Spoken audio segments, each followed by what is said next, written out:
or just be yourself. If people don't like it, if you're being yourself, fuck them.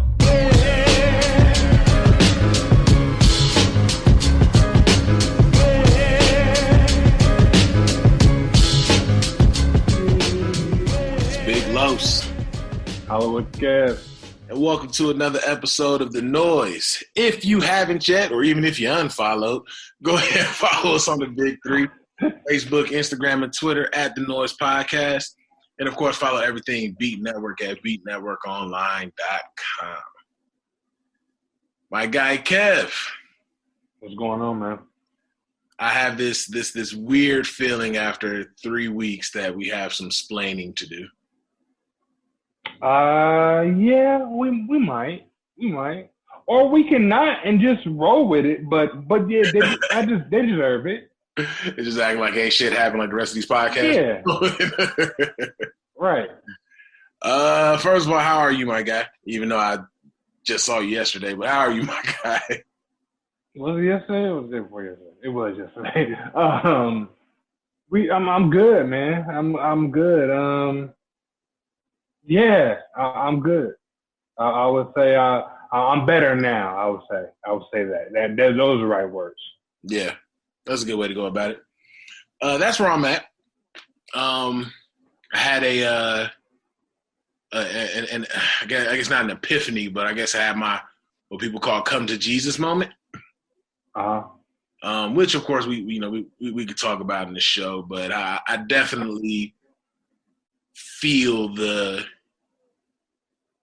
new, if that makes sense. No, it kind of don't. That we're using that word, but we can go with it. Let's go. So just to talk to the people about where we've been last 3 weeks. Fuck that. Listen, the last 3 weeks, brother, we needed a break. Yeah. That's just being real. I mean, we're not gonna hold y'all. We just needed a break. I mean, even the other shows within the Beat umbrella has at least taken a break, but the Noize, we've been right there. So what he's basically trying to cushion all up to say is we just needed a break. Oh yeah, it wasn't much of a cushion. I think I would have eventually gotten there, but I guess that's the duality of the show. I am for sure long-winded, but yeah, a break was needed, so a break was taken. But it's not like I think taken would be the correct way to go about that. But no, I mean what I said. Taken, we took that shit. But pieces, I get it. But yeah, it's not necessarily like we you know what I'm saying, we took a break and just did nothing. One of the things, the biggest positive of us taking that break, or one of them, is what we have in store going forward.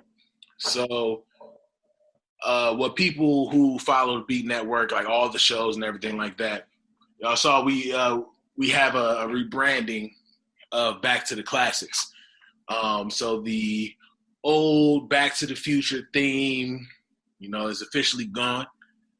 Back to the Classics is now a lot more retro-centered, which, where it should have been in the beginning, because they're going back to these, movies, but we try to have some kind of theme to it. But, whether it's been 4 days or 4 years, everybody learned new shit when it comes down to content creation, and you finally stick the landing on certain things.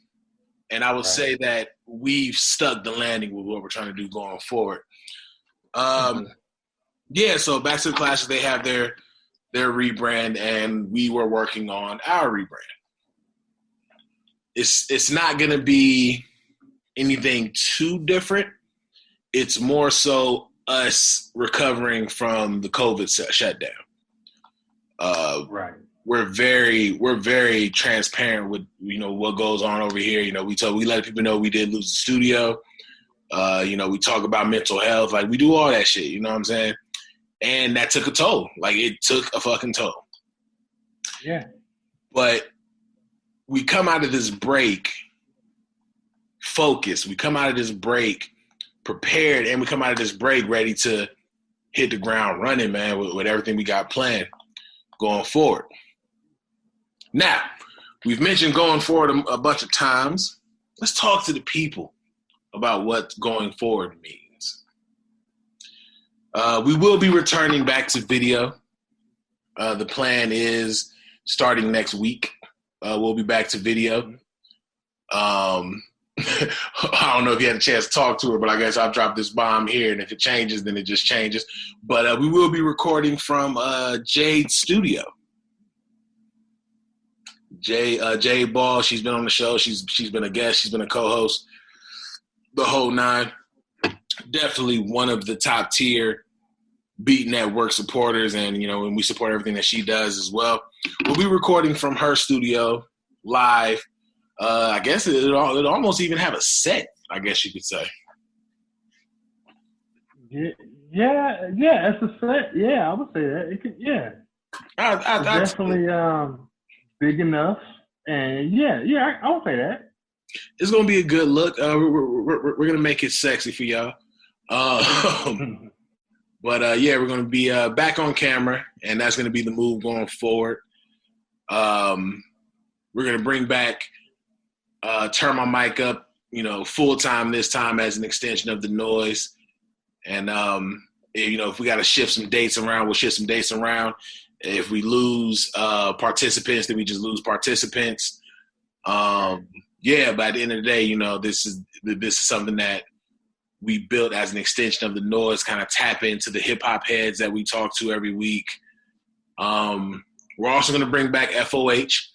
Now, FOH wasn't really a victim of the break. Mm-hmm. It was a victim of the NBA Finals, which my Lakers won. Shout out. Yeah. Y'all did that. Like I told you in person, I want to tell you on air, y'all did that. Yes, sir. Yes, sir. I just got done getting into it with Darville. Shout out to the Kingpin, because you know how much he hates my Lakers. Yeah, I mean, don't get me wrong. I'm not a Laker fan by any means, but I mean, shit. Basketball is basketball, and a win is a win. They did that. That's what I was saying. I was like, people wouldn't be calling this chip fraudulent if any other nigga won it. Yeah, maybe. It's funny because I can see where people. So we're going over tender. I can see where people have an asterisk for this particular finals, but I can also see the argument for it. It's like, for me, I'm like, man, I don't care. Right. We had basketball come back, and my Lakers won. That's all I care about. Yeah. I'll take my asterisk. But yeah, so FOH was really a victim of the finals. We really felt the dip when we decided to have FOH. What was that, game 2 or 3 of the finals? It was one of those. Probably two. Most likely 2. I think it was game 2. And boy, those views were, I was like, oh shit. Once you get used to a certain amount of views over live, you see that right. Shit. It's like, oh. Now granted, everybody went back and watched it. We appreciate that. But the last thing we want to do is put people in a position, and shit, I used to get all kind of text messages. You really want to do this during the game? I'm like, we always been doing this Sunday. We ain't know. We've been doing this on Sunday since 20 for 20. Leave me alone. Right. So we're going to bring FOH back. Again, if it is a day change, then it'll just be a day change. We're still working out the kinks of all these things. But basically, we say all that to say all of your favorites of the Noize and our extensions will be back starting next week. We really look forward to it. Really excited about it. It's even – our intro video is even fucking different. Yeah. I'm excited for it all, man. It's a bunch of changes. I'm real excited to be back on camera again. It's going to be great. It's going to be great. And I think we are definitely, like, in the step of the right direction. Like, I feel like it's right. The checkpoint is, like, right in front of us, you know what I mean? So I'm excited, man. To the ear hustlers that stuck around, because the last thing I want to do is be unrealistic. Like, we probably lost some people along the way. But to the ear hustlers around, for one, thank you. There's not enough words that we can use to thank you guys. So thank you. And 2, we're gonna need y'all. We're gonna need the help, y'all. We're gonna need. We're gonna need some help.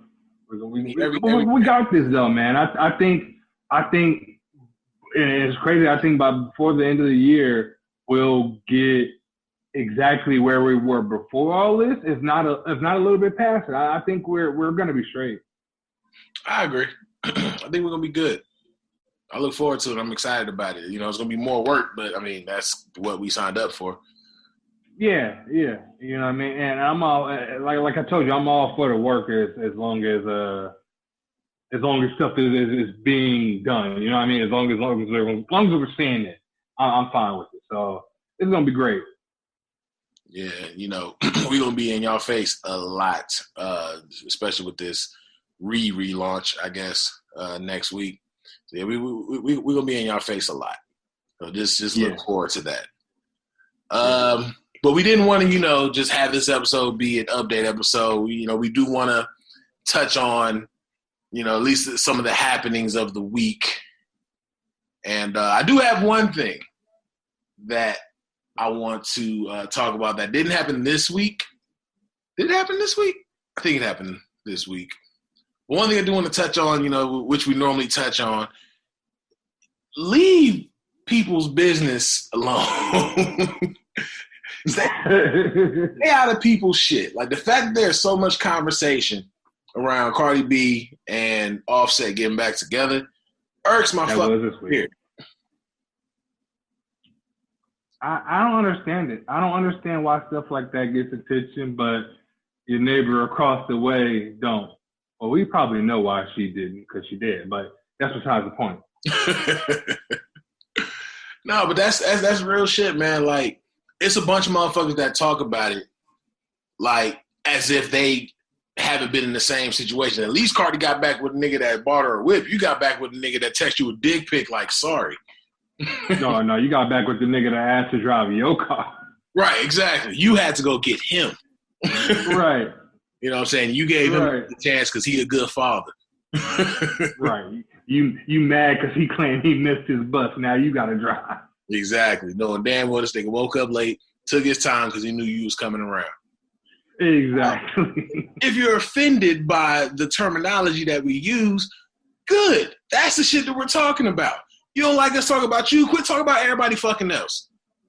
Yeah. And if you are offended by the terminology we use, get mad, don't like us, and go tell somebody else that we use bad terminology because they might like us. So you go do that. So they can come and listen and get in on this here real talk conversation. Yeah, exactly. But yeah, like I don't know, man. Like it's very interesting how much we care about other people's lifestyles and the shit that they doing.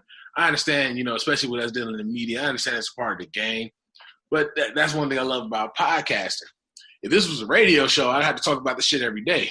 This is a podcast. Yeah. We got the fucking shit. Not only every day, you might have to talk about that shit every couple of hours.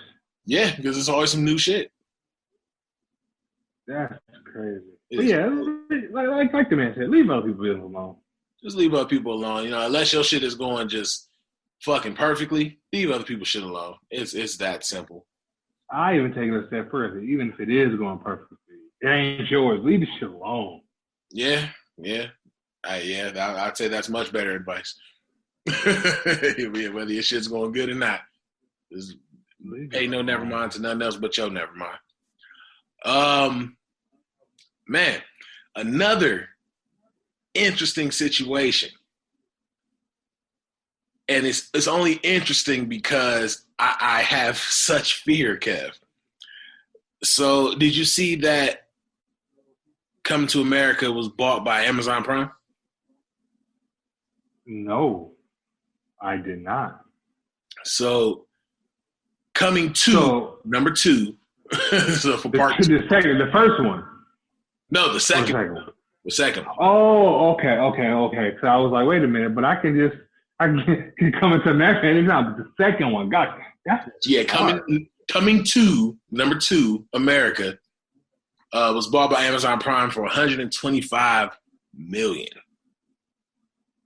Hey, Eddie, get them checks, boy. Get the motherfucking chips, bro. But we had this conversation already that we knew it was going to come to a streaming platform. And it's interesting because a lot of movies are opting to not go to streaming platforms. They're opting to wait to release in big theaters. However, people don't see a return to any form of normalcy till 2022. Like there are sports teams, there are concerts, festivals, all this shit, who already said they're not picking back up until 2022. And you see what's going on with, football. I mean, except for Florida's weird asses. They're allowing full capacity fucking bookings. So them niggas is going to be right back on the Rona train. But, yeah, like the world hasn't returned back to what we see as normal. And I don't think we're going to return back to what we consider normal for quite some time. This is our generation's plague. You know what I mean? Yeah. And it's I won't say the world because it seems like some countries are having normal stuff, but the U.S. won't see it for a while. Yeah, I'd say it's something that especially Japan, it's something that these niggas have figured out that we haven't. Yeah, absolutely. As far as first of all, Amazon actually got some shit to watch. Like I'm not saying they're a primary source to go to, but they got some shit. And also on the side note, Apple do got some shit as well. Apple starting to get some shit. I've been seeing some commercials for Apple TV, and I'm like, hey, I may need to drop another subscription out here. What I like about Apple is you can tell they got money over there because their production, like when shows come on, I watched a couple of shows, and it seems like it's a damn movie about to start or something. It just looks so crisp and everything. But far as this movie goes, I think that's so smart on Eddie's part because it's smart on Amazon's part too because I don't see movie theaters really making a return like that. So obviously the movie got to get streamed somewhere. But it's smart on Eddie's part because he was able to get a movie that's big because it's Eddie, but he was able to do it first. I think a lot of these people that are waiting to so we can get some type of normal and have theaters again, they're going to see that as not happening, and they're going to do the same thing that Eddie did, but the price is going to go down a lot lower. You know what I mean? So, and it depends on the movie, but a movie of that same caliber, you know what I mean, is not going to get $125 million. Right. Like we said before going into this conversation, we're proud of Eddie. 125, that's a hell of a fucking stroke. I tried to find what the production cost was, but I couldn't find it for shit. But I could only assume if they settled on $125 million, there was a nice amount of profit made. My concern... I'm sure, but yeah, I'm sure it was. My concern, I feel like they may have underbid. Here's why I say that. Mulan was what? $30 for you to buy, but you own it outright? Uh-huh. I'm not saying Amazon will sell it for 30. I think I can see Amazon doing 20. Can't even hold you right now. I can see Amazon Prime. Because, nigga, when we watched Low Down Dirty Shame for Back to the Classics, Low Down Dirty Shame was like $6 fucking on Amazon Prime. And I'm like, really? For Low Down Dirty Shame, nigga, 93, 94? Right. You want $6 for this? Like, this should have been $3. This should have been $2. Great movie, don't get me wrong. I love Low Down Dirty Shame. But damn near $10 for a damn near 30-year-old movie, that don't make sense to me. Especially a 30-year-old movie that no one fucking talks about anymore. Now, if a Low Down Dirty Shame is going for $6,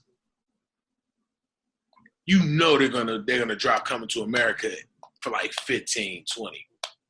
So you're right about that. You have that, and then you tie in the factor of pure curiosity of the movie, of what Coming to America 2 is going to be, well, Coming number 2 America is going to be like. I see this as a bigger win for Amazon. Really? You think with their movie sales they'll make up you think they'll make up that 125? I think they'll get that back. I think they'll get that back and then some. Because you don't just drop 125 for nothing. You don't just drop 125 for a bust. And like I said, Mulan. Motherfuckers were saying that Mulan was trash, and niggas were still buying it for $30. Yeah, you're right about that. I think that shit was, oh my goodness, that's crazy. But no, you're right about that because they can do the same thing with this movie if they wanted to, and this, people gonna go check it out. And yeah, and let the and you know the trailer gonna be good. That's one thing about Eddie Murphy movies, that his trailers, except for 1,000 words.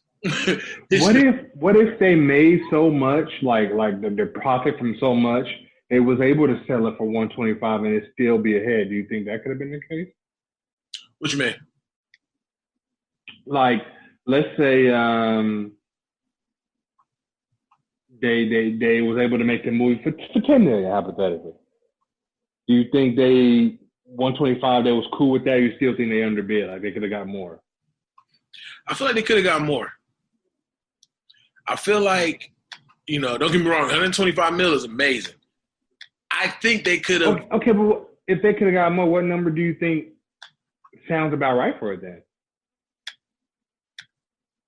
Because I figure if you factor in the fact that, yes, it is Eddie Murphy, but if you factor in he has not done nothing, you know what I mean? The cast, even though the cast can be great, there are some actors in there who is not really proven on his level yet. Maybe Amazon took all of that into account, and then offer 125. Because I'm sitting there looking like, what do you don't expect them to get 200 for that? Do you? I don't expect 200. I definitely expect 170. So if you're going to get 170, I think you could have chopped in another 10, 15 mil. Okay. I can see that. I can see that. I can go with that, I guess. I can go with that. I think you could have bought that for about 135, 140, made your 170, $40 million profit. That's a lot of fucking money. It is. Now, did they buy it outright, or is it like a lease type of thing? You know what I mean? Let me see, because I think they just bought. Did they be like, you can have it on Amazon? It can be on that particular platform for hypothetically a year. Did they do that, or did they just buy it flat out? I think they bought the distribution rights. Okay. So if that is the case, I mean, yeah, I can definitely see them getting more if that is the case. So that way you can only exclusively buy this movie through Amazon. And you got to think about it. Whether it makes its money back now or in the future, it's going to make their money back. Because again, right, I bought Low Down Dirty Shame for $7. That may have been the only $7 they got Low Down Dirty Shame that week, but they still got a Low Down Dirty Shame for $7. Okay. Also, too, I know this is probably in their contract or contract shit, but what if they got it for $125 outright, but the actors or maybe even the top bill actors, I don't know how that breakdown goes. Maybe they get a percentage of the movies that are sold through Amazon. You think that could be the case? Or you think Amazon taking the full whatever it is? I think they're taking the full Monty. Let me look that up right now, because you make a really good fucking point. I wonder, is Eddie getting something from the back? Because if I get 125 for it, but I get a percentage of the sales, I'm okay with that. But I think that could be like within their contract. I don't think that's going to be public. No, they sold it outright. I'm looking into it now. Oh shit. Yeah, it's because it said the main headline on Variety, Coming to America moves from Paramount to Amazon Studios. So yeah, Paramount's not even distributor anymore. Damn, something had to happen. This is an Amazon original type deal. Right. Now, first of all, for the Paramount to Amazon, something had to happen with that. But to get to the money aspect, yeah, you could have got a little bit more for that. Yo, peep this, right? Peep. Okay. Straight from Variety. Now, granted, I don't think it's going to make this, but the first Coming to America was directed by John Landis in 1988 and saw Murphy as the charming African Prince Akeem who traveled to New York City to escape an estranged marriage. Arsenio Hall, James Earl Jones, Shay Hadley, and John Amos co-star. The film grossed nearly $300 million at the worldwide box office. That's $300 million in 88, nigga. So yeah, that's wild. inflation. Huh. Hold on. Now, So I'm trying to. Do you think Amazon used those particular numbers to come up with their figure? They had to. Now, and that was off of, and the only reason I read the stars because now I'm reading who's coming to America. I actually think they got a few. I don't want to say great actors, but big names. I think. Oh yeah. Eddie Murphy, Arsenio Hall, Leslie Jones, John Amos is back, Tracy Morgan, Wesley Snipes, James Earl Jones is back, Louis Anderson is back, Rick Ross is in it. Oh, they got Garcelle Bayview. Why is Ross in it? Who knows, bro? I was like why? I don't understand why. But as I'm looking at it, it's a lot of the originals. It's a lot of cats who are bubbling right now too, but not necessarily there. I see that Garcelle Bayview is coming back in it, so that means she's back as a flower chick. Her fine ass. Lunel is in it. Tiana Taylor's in it. Michael Blackson's in it. Rotimi from Power's in it.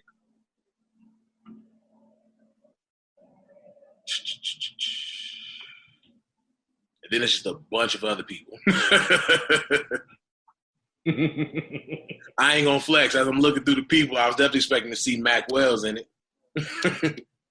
Yeah, Mac popped up in everything it seems now. Right. And what's dope about it is unless you like know, like you don't I don't want to say you don't pay no attention, but you kind of don't pay no attention. I'll be watching shit and be like, oh, that's Mac. Like, oh shit, there go Mac. Mac, what the hell are you doing? Hey, shout out to Mac Wells. He was in an episode of Love, not the episode that just came out. So for y'all yesterday. Yeah. But I'm we done. But yeah. And so shout out to Mac. He out there working. But I say all that to say, the original Coming to America at Eddie's height made $300 million. Now it's due for December 18th release. I do think that was a panic move, only because he was supposed to do his stand-up before Coming to America came out. Who's to say he's not? Can he? We're midway through October. Okay, and I'm pretty sure he had it. He knew what he was going to do in stand-up beforehand. So I'm pretty sure for him, it's probably nothing to be like, all right, I'm doing it this day, and it happens. And you don't have to tell us nothing. We can find out. Hey, you can find out a week from now. Hey, you doing the same day? People are going to flock to it. In a week, they're going to flock to it. Yeah, I give you that. If he decides to just drop a surprise special like Chappelle did, people are going to flock to it. So, no, you're right. I'll take that back. But all of this was off the strength of Dolomite's My Name. Dolomite's My Name was big. Yeah, it was. And again, you bought it for $125 million, so you're about to put, and it's Amazon. You're about to put bread behind this promo. So, I mean, we're going to start getting trailers soon. Yeah, you're going to put bread behind it. And then even if you didn't, you're going to make your money back tenfold. Right. It just depends on what you sell it for. And then $300 million in 88. Now, that's when a lot of those actors were in they prime. I think that's the part that becomes scary because it's majority of the same actors.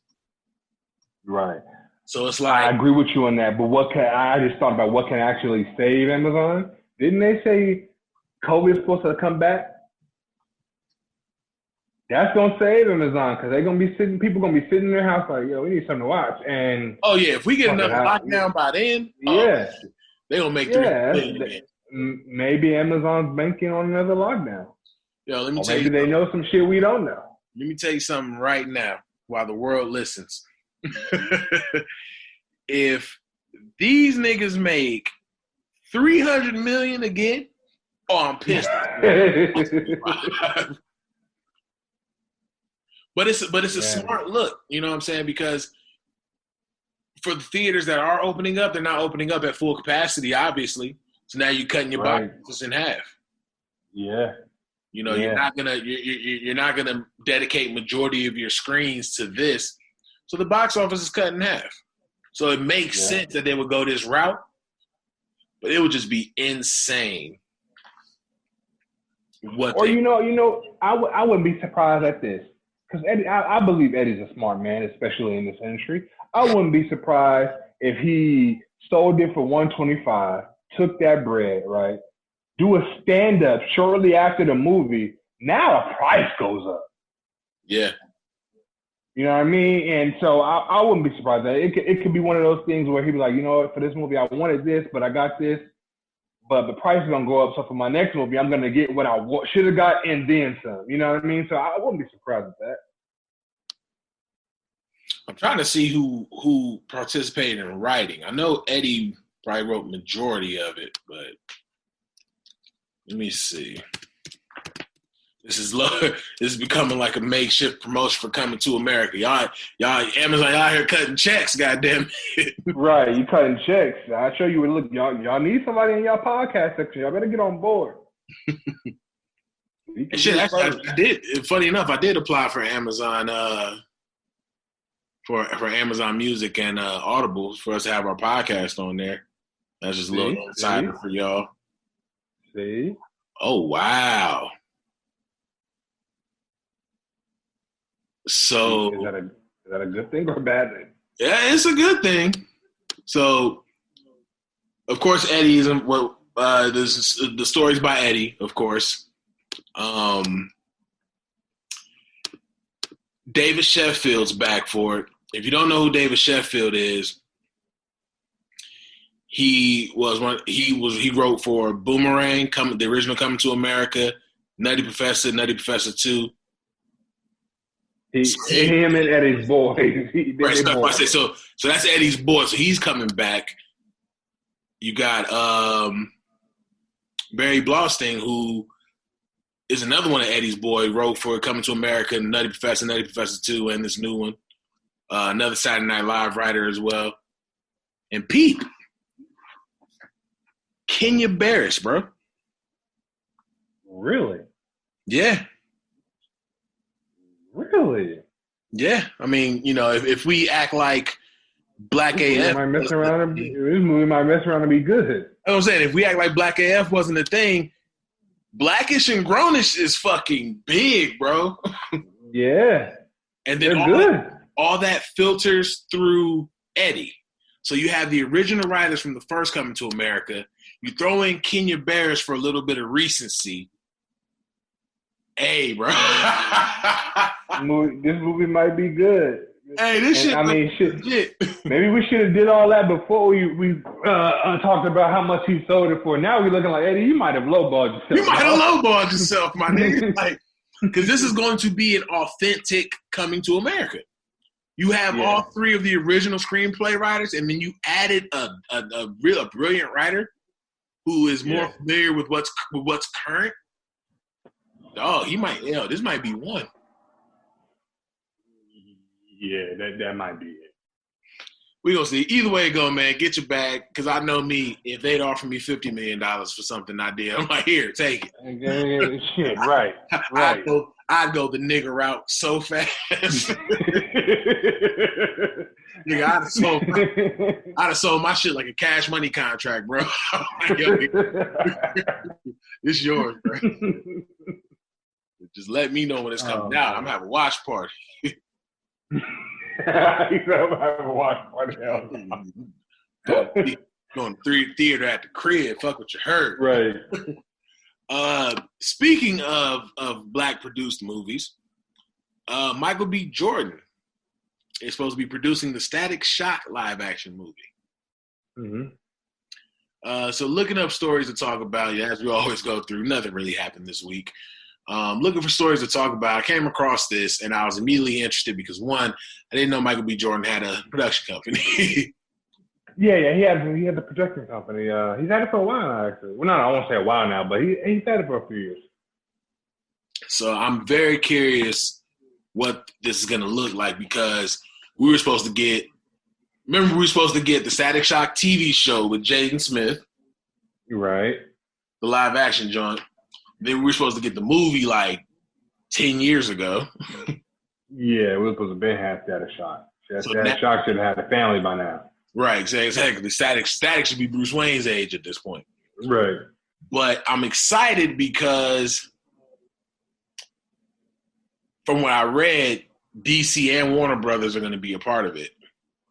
Yeah. I mean, Static is a DC character, so I think it's going to be good too. I think it's going to be good. I just had a question. This popped up in my head because I see this a lot, and I just want somebody else's opinion on it. How do you feel about when it's a black movie that come out, whether it be fiction or nonfiction? They always get black directors or black writers, even if they may not be the best.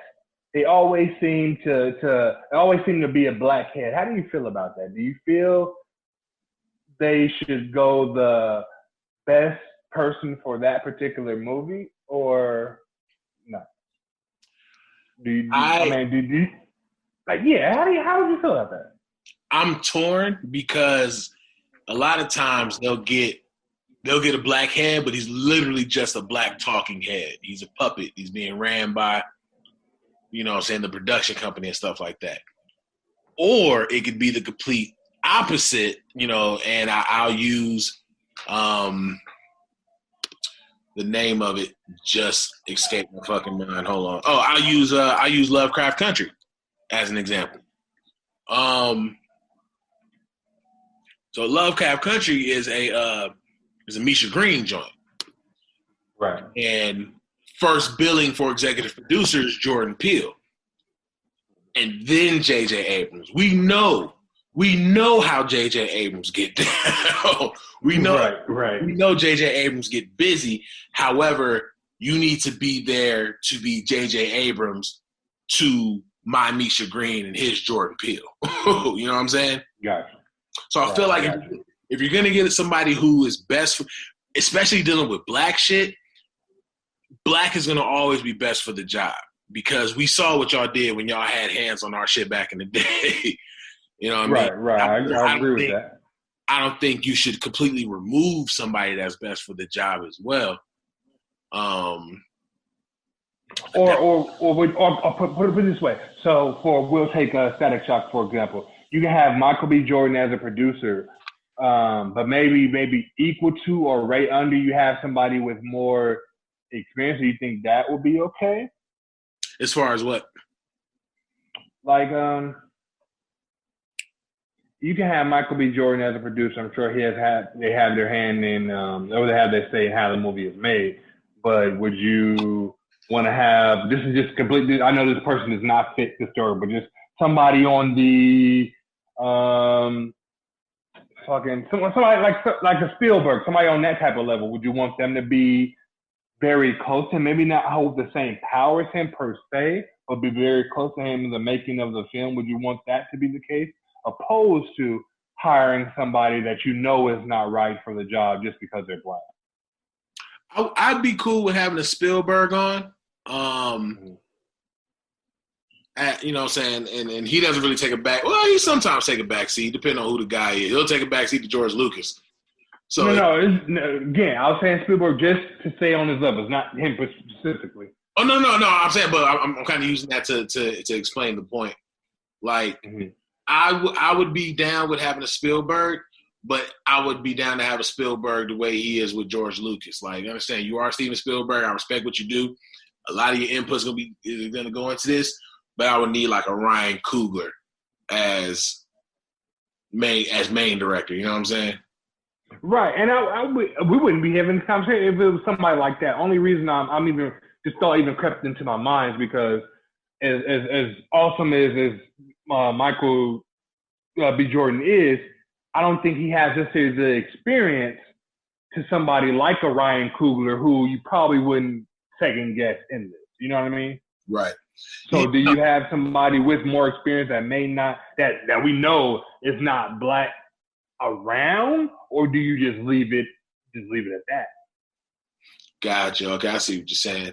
I gotta stick with my stance. I just think it's very hard to buy into anything dealing with the black experience and not have somebody that is in tune with the black experience as lead. Right. And we're in a place now that there is no more excuses, because we're in a place now that we are the best choices. You know what I'm saying? You got, I go back to Lovecraft Country with Misha Green being the showrunner and director. You know what I'm saying? To me, that's got to be the best show on TV right now. Absolutely. Absolutely. You got Jordan Peele, who is literally the new fucking Hitchcock. I'm just going to put that all the way out there. You know what I'm saying? Okay, I rock with you. Ain't nobody else is doing her like that. I rock with you like that, yeah. Oh yeah, I'll say that all day. He's on par to become. Now he does need to switch things up, because he does do his thing, dealing with exposing black truths and stuff like that. He should really take what he sees. I think he just need to get that out of his system. It'll come. Yeah, I believe. Absolutely. How they're going about Lovecraft Country is how he needs to go about his next film, to the point where we know the black story, but you're not taking, a euphemism. Whatever the premise is eccentric. I get it. Right. When you're not taking a euphemism of what's going on in the world today and then put, like, we know what's going on today for black people. You need to take whatever the black story is and have that be an element of the story, because now it's time for you to expand your portfolio and also expand your reach, expand what you can do as a creator, because he's gonna probably fall into Medea territory if he doesn't expand. But Misha Green, Ryan Coogler, oh my goodness, I can't believe I'm forgetting this woman's name. Hold on.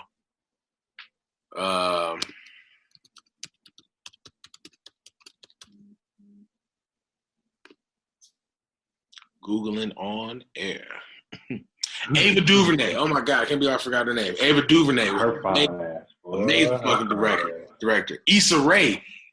Fucking Insecure is incredible. You know what I'm saying? Yeah, Insecure is a good show. Yeah. I think she was on SNL. The show, isn't she? Yes, I think she did SNL. I think she did. I ain't check it out yet. I ain't watched no SNL, but yeah. I watched. That's another thing I kind of want to talk about too, because I watched Bill Burr's opening monologue for SNL. Yeah, I watched the monologue too. Yeah, I loved it. Yeah, Ava DuVernay, Lena Waithe. I love Lena Waithe. She's cold as fuck. To me, man, she's. I don't know, man. I'm listening. I liked her too when she first came out, but her last couple projects or I don't know if it's probably the episodes. I don't know. I don't even know if it may be just The Shot. This season of The Shot was so underwhelming to me. Well, everybody eventually gets like The Shot. I look at The Shot the same way I look at Power, even though I've never seen Power. Eventually, you're gonna have to wrap up. And that's okay. I get that, but in the third season,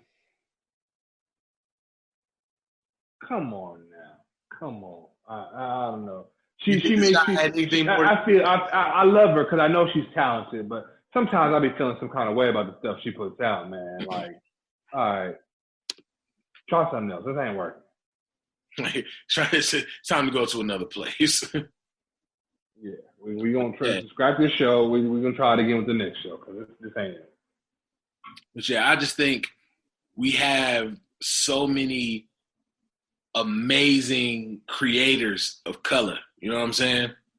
Mm-hmm. That I feel like we're in those conversations. I feel like we're a part of that elite group now. You know what I mean? That it really wouldn't make any sense to not have one of us in top billing. I agree with that.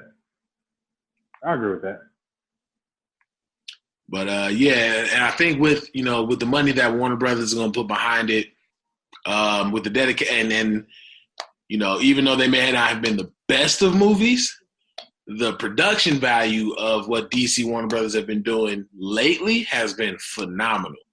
You take that, they got the bread. You take that same production value, you put that behind a great writer, you put that behind a great director, great producer, which, this is kind of going to be Michael B. Jordan's maiden voyage into the mainstream. So, coming off of a major movie like Black Panther, I would assume he knows better. He's had his hiccups in the past, but bro, you got Creed under your belt, you got Black Panther under your belt, you got fucking Fruitvale Station under your belt. You know what a good movie is. Yeah. And then long as they match, Warner Brothers matches it or help put the bread up for it too. You're absolutely right. There's no reason you can't expect nothing but greatness out of this. But it can also go so bad. It definitely can go bad. We've seen the second Fantastic Four. It definitely can go bad. But I'm excited for it because I've always wanted to see a Static Shock movie. Especially, I wanted to see it back when CGI was just really getting started. I can only imagine what a Static Shock movie today would look like with the CGI advancements we didn't had. Yeah, absolutely. Absolutely. It should be amazing. And at the end of the day, even though I'm I guess in the process of watching it, they made a Black Lightning, and they can use their mistakes. There are a few. They can use those mistakes to make this Static Shock be good. Absolutely. Learn from the mistakes. Let me ask a question with Black people and electricity. If you had to give the role to somebody, if you were casting the movie, who's playing Storm? Halle. You're giving that back to Halle? She's the only person who's getting it. Really? Yeah. I can't see nobody else playing it. Well, I'll stop that. We're grow up, Kevin. We're grow up. Now who would I see now playing that role? That's a very good question. Shit. I don't know. At the top of my head, I don't know. Cause I think it's funny because whoever play, I want her to be real pretty. Don't get me wrong, but also I want her to have that look like, yeah, I'm pretty, but I'll fuck you up.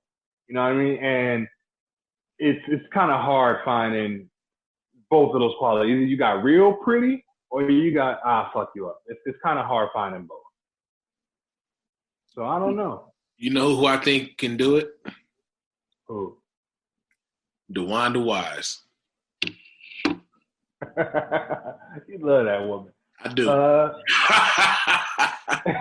But outside of that, I think as an actress, she's dope.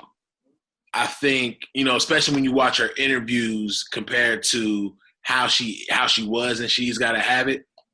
The fact that you're able to tap into just this completely different fucking person, or they could be you in real life, who knows? But the fact that you could tap into this completely different person and deliver the way that you did, I think she's already coming up to be in a Marvel movie as a regular character. So she's gonna dip her toe into the comic book bag.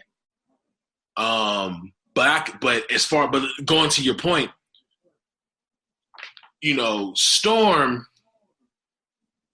when you think about a live action Storm, you only think just beautiful. You got Halle Berry when she played it. Forgive me for forgetting her name, but the girl that played Storm in the more recent ones. The more recent X-Men, she's gorgeous. You know what I'm saying? Maybe Janelle Monáe, maybe? Okay. At one point, I did think Janelle Monáe, but I think that was just because of how she looks.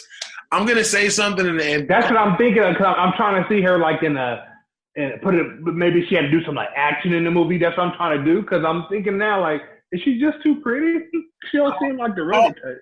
Call me what you want to call me, but I have lost faith in Janelle Monáe as an actress. I feel so bad for saying it, but Antebellum let me know she needs to be a supporting character. And it's funny because you said I was just about to ask you if you've seen it. I haven't seen it yet, but she didn't do her name there. Nah, man, that wasn't it. He said, nah, man. I'm sorry, He dog. said, nah, man. And you know what's so fucked up? I can't, unless you have interest in seeing the movie, I can't tell you anything about Antebellum without ruining the twist. Oh, damn. Telling you about the movie is ruining the movie. That's the fucked up part. Like, I can't even describe what kind of movie it is. Because I'm like, if I tell you, you're going to know what the fuck happens. You know what I'm saying? Now. You asked a really good question. And I'm not going to lie, I really wish I can think off the top of my head so I can answer it on air, but I just don't know. I think, who did you say before Janelle Monáe? Helen. I could have swore you said somebody after that, but damn. Yeah. I guess I feel it. No. No. I wish I did. Damn. I think with DeWanda Wise, with enough training, she probably can get the Nigerian accent down. She's gorgeous. She already has the eyes. You know what I'm saying? Right. I feel like she would truly murder that role. And I'll probably feel better about it after seeing her in whatever role she's supposed to be playing coming up. But yeah, I think she would kill it. I really do think she would kill it. She wouldn't be bad. She's definitely coming up. Like with them putting Lupita in the position that she was in Black Panther, I think they may have missed their post of making Lupita Storm. I think that's where I was going. To be honest, that's where I was going. I was trying to picture Storm with like Lupita with longer hair. I was really going there, and I was gonna say it, but then I realized she was in Black Panther. Yeah. Now there are rumors that they're gonna escalate the Black Panther story to where the sister becomes Black Panther, to where Zuri becomes Black Panther. You know what? We're on the same page. I was just thinking that, and I just thought about how they could do it. Because with Spider-Man, they're saying the other two, Tobey Maguire and Andrew Garfield, are supposed to be coming back. They already got Doctor Strange. What they can do in there is make some type of identity thing go on. Put Peter in a place where I don't know. They could do something, but they could really do like a dimensional thing. You go to a different dimension and Shuri's Black Panther. Maybe Lupita's not there, and they can use her as Storm later. Chadwick is not there. You know what I mean? How they can fix all that. Maybe they go that route. I'm actually glad you brought that up because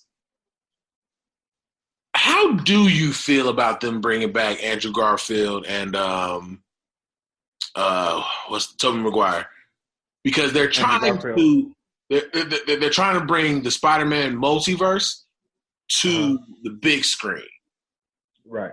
And the only reason that they're doing it is so they can introduce, I'm not going to lie, it goes back to the thing I've always been saying about monetizing our struggle. They're only doing this to bring Miles Morales into the MCU. Right. I'm sure. Well, I never liked Tobey Maguire. Ever. I didn't, when the movie dropped, I watched him because it was a Spider-Man movie, and of course you want to see a Spider-Man movie, but I never liked Tobey Maguire. Andrew Garfield is my favorite Spider-Man. Really? He is my favorite. I love the Spider-Mans.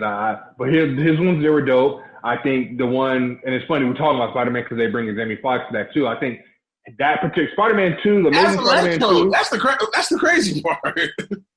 The Amazing Spider-Man 2 was so underrated. It was so dope to me. Maybe because it could have been the circumstances. I remember watching that movie theater. I was by myself on my birthday watching that movie theater, and at the casino I was at.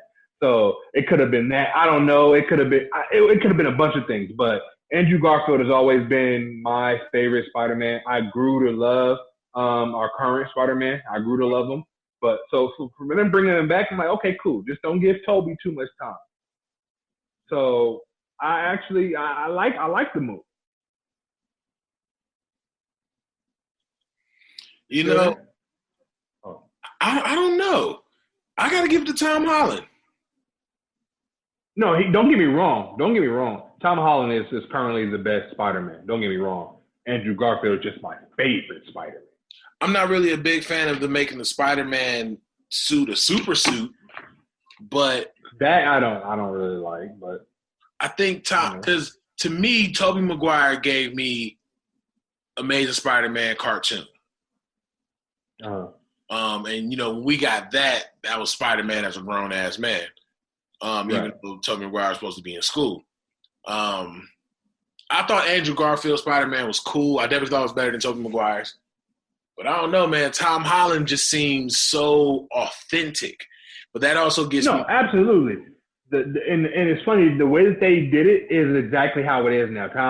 Tobey Maguire I don't want to say that wasn't the first Spider-Man, but in our era, that was Spider-Man. And then you got a little bit better with Andrew Garfield. Okay, cool. But Tom Holland, no, that's Spider-Man for sure. It does. The only thing that this makes me excited for is the fact that Sony really is giving Marvel back their shit. Yeah. Did you hear how Sony fucked up in the past? Did you hear about that? No, what you mean? How they could have bought I don't know if it was all, or they could have picked. I think it was all. They could have bought all of like Marvel shit, Sony back in the day, but they said no, we only want Spider-Man because he's the one that makes money. Sony could have had Marvel. So Disney was like, well, shit, let me right. You see what's going on up in here. It makes me excited because that means the X-Men are going to come over. They already announced Fantastic Four. They're working on a Fantastic Four right now. That's Marvel. It's going to be interesting, right?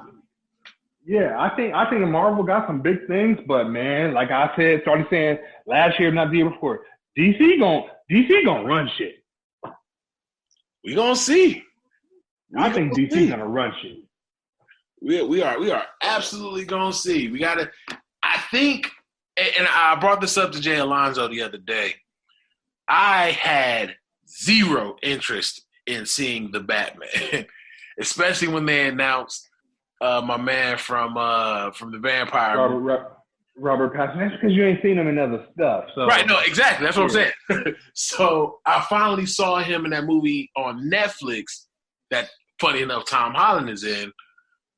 Oh, the double all the time? Yeah. That movie is but that movie is for sure. That movie was just star power. That's it. But Robert Pattinson killed his character. I was like, all right.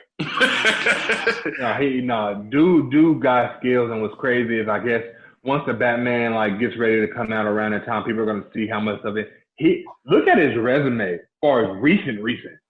He has been working. And I watched him in that movie The Lighthouse with what's the guy's name who played I know his name because they're saying he should have been the Joker. What the fuck is his name? He played the Green Goblin in one of the Tobey Maguire's Spider-Mans. I know who you're talking about. Oh, wait. William Dafoe? William Dafoe. He was in that one. But first of all, William Dafoe does his shit. He always does. Anyway, he kills his shit. But Robert Pattinson in that movie? Oh, my gosh.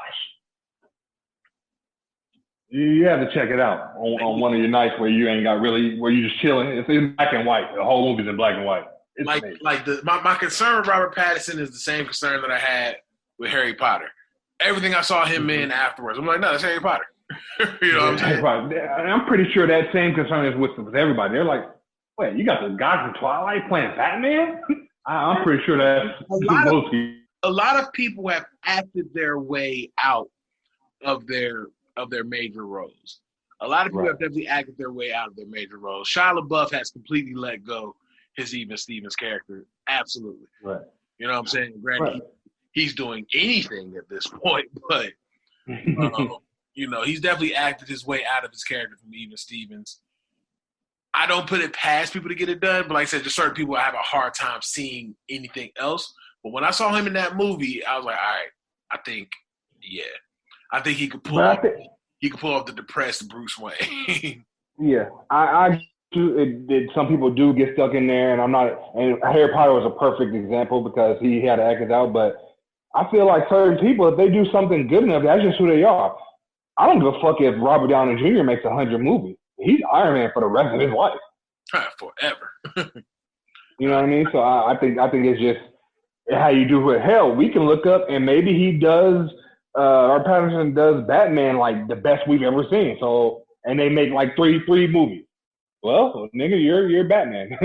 So I'm not gonna lie, that's what I'm hoping for. That's what I'm hoping for because I'm like you. I want DC to go on a run.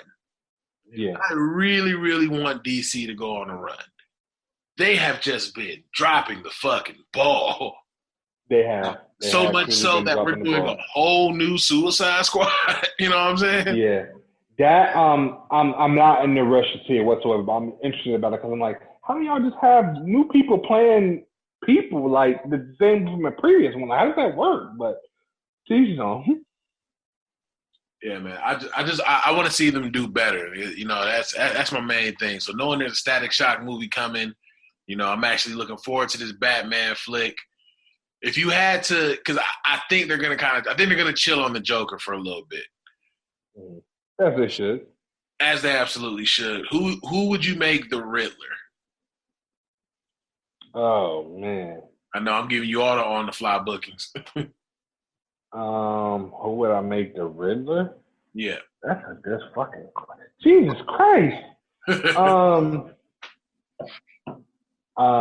You know what? I don't know. And only because I never paid attention enough to that particular character to care about who can play it or not. However, the person that they have playing the Riddler, who they said playing the Riddler, I don't see it with that guy. I just visually don't see it. He could blow me away. I just visually don't see it. But, that's right. This one is supposed to be the Riddler, isn't it? Yeah. This one's supposed to be the Riddler. Oh damn! I don't know. I'm not really too fond of this guy playing the Riddler though. But then again, I mean, shit. I don't get paid to do what they do. I don't get paid to be a casting director, so that's probably why. He said that's on them. Yeah. Yeah, I can't. I don't know that one. That one. I gotta think of those two.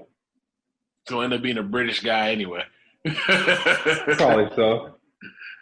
Just a British guy to go in there and kill it.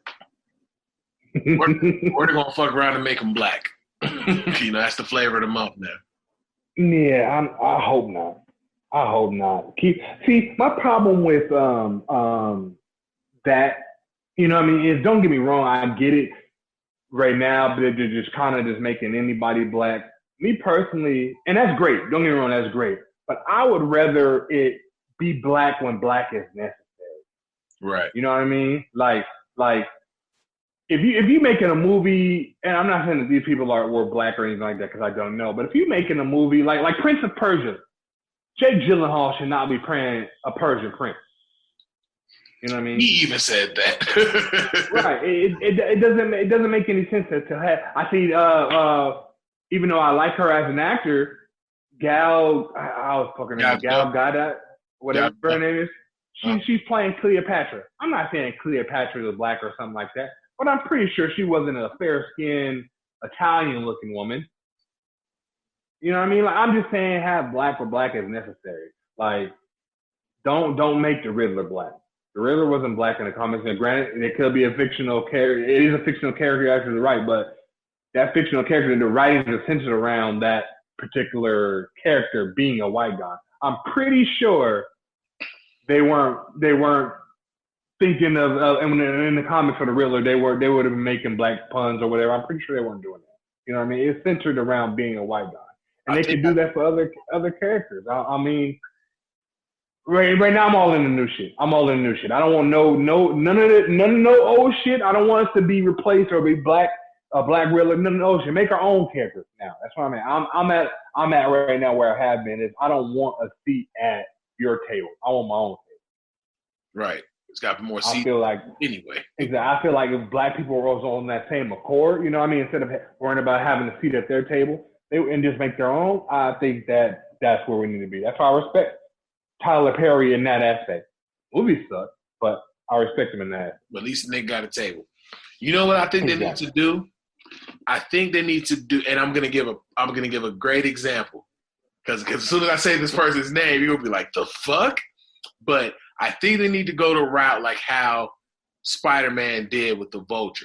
When they announced that it was Michael Keaton playing the Vulture, I was like, why.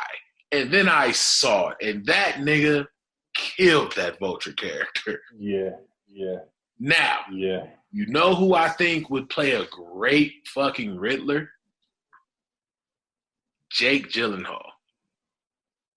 The reason I say Jake Gyllenhaal, one movie, Nightcrawler. Yeah, he was a completely different person. Yeah, I can see it. He acted his ass. He was so menacing in Nightcrawler. We saw something so different in that nigga in Nightcrawler. It's one of my favorite movies. Yeah, I can see it.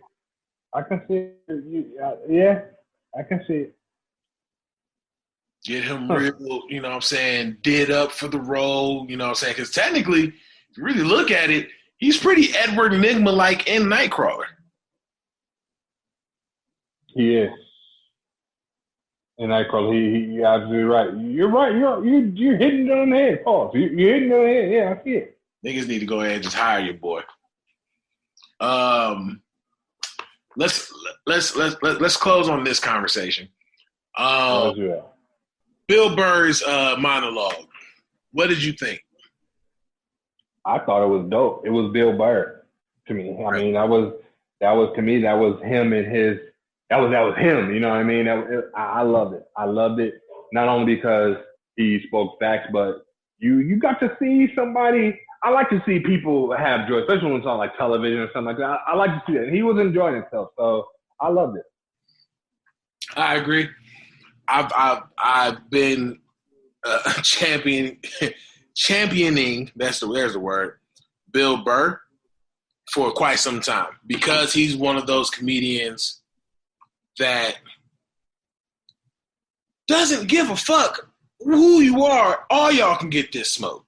Mm-hmm. I feel all comedians should be like that. You know what I'm saying? Like, so the fact that he's able to go in there, he can talk about black people, talk about white, he can talk about everybody. Everybody's getting this talking to. I thought that was amazing. I love how he mentioned how white women are trying to overthrow the woke movement. It's funny. I think like a day after that, it was a complete thread by a white woman on Twitter how it was so disgusting. I mean, something like, oh my God, y'all really taking it there?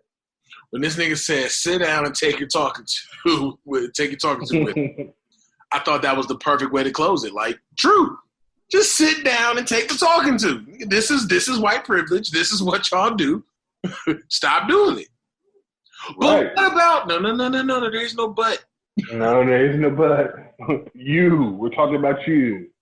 We are talking about you. Yeah, if you haven't had a chance to see Bill Burr's open monologue for Saturday Night Live, definitely do that. His sketches weren't funny. Can't even lie to you right now. They weren't funny. But, yeah, you know how SNL goes. The sketch, they might have one funny sketch, a whole bunch of bullshit, and close the monologue. Right. I just think Bill Burr is one of those cats. If he wasn't let me see. Bill Burr is in this weird middle place because if he didn't speak on race the amount that he does, he would be Carlin. If he was black, he'd be Chappelle. But because he's white people don't want to hear about another white person agreeing with what black people are talking about. And black people, to be honest, we don't want a white comedian, period. Like, that's just for some reason, that's just how niggas get down. You know what I mean? So I feel bad because I feel like he's never going to get past where he is. He's not going to get his true flowers before he goes. Yeah. At least, maybe it'd be a little bit different if shit was opening up. You know what I mean? He can challenge that. But yeah, honestly, I feel you. I kind of agree with you there. And I think him to get where he's at, they need to do like another. He needs to be on a show, like a comedy tour with somebody else. Maybe him and Chappelle doing a comedy show tour. He needs for lack of better terms, a co-signer. Yeah. That's crazy because of who he is, but for lack of better term, he needs a co-signer. I agree with you. If Chappelle went on tour his act right before, because Chappelle, when he goes on tour, he brings hella comedians. He'll have like 4 comedians before he even get on stage. This nigga touch the stage at midnight. But if he went on tour and had his co-headliner be Bill Burr, I think that would make him a lot more acceptable to the black community. You know? And then, like I said, when you even stop and really look at, like, the nigga has a black wife. The nigga has spoken on black issues from the stance that we come from. I'm not doing that whole invite to the barbecue thing, because one, ain't no fucking barbecue. We can't even agree on what the fuck we gonna serve at the barbecue, so I can miss me with that conversation. Right, but niggas that don't like cornbread. You know what I'm saying?